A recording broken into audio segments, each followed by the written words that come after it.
Hey. Don't worry about it. He's not there. It's just that.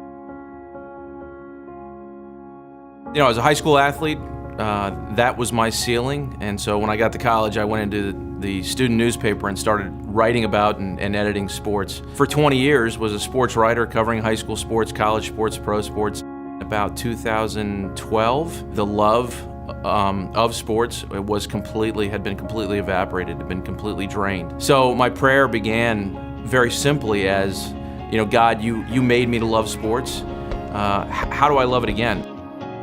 My news feed had become my Twitter account, and so it just plopped in there with a job opening that 9 times out of 10 I wouldn't have opened. Saw that it was with Fellowship of Christian Athletes. I sent it home to my wife, and she said, if you don't apply for this, I will for you. And so just started walking through the process of getting to know folks within FCA, getting to know what FCA was, so that on January 1 I could come on staff full-time.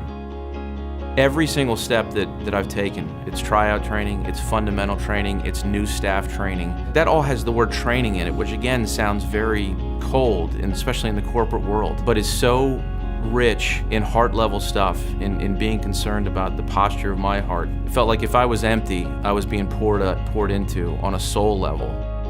We have teenage kids, so we're a little bit farther along than some families in terms of this transition. They came here to camp.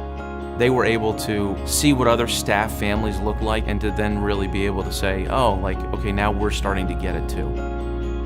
I'm not gonna lie, like I had dreams in my previous career and almost every single one was met, and then some. I never would have imagined in a million years that I would have been sitting in the press box at a Super Bowl twice. What's your passion?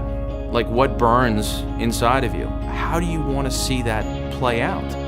It's like getting on a zip line, right? You grab it and your heart's beating out of your chest. And God's prompting you. You gotta step off. He's gonna hold you, right? He's the zip line, and it's gonna be a ride, and it has been for me, a ride that I could have never, ever imagined for myself.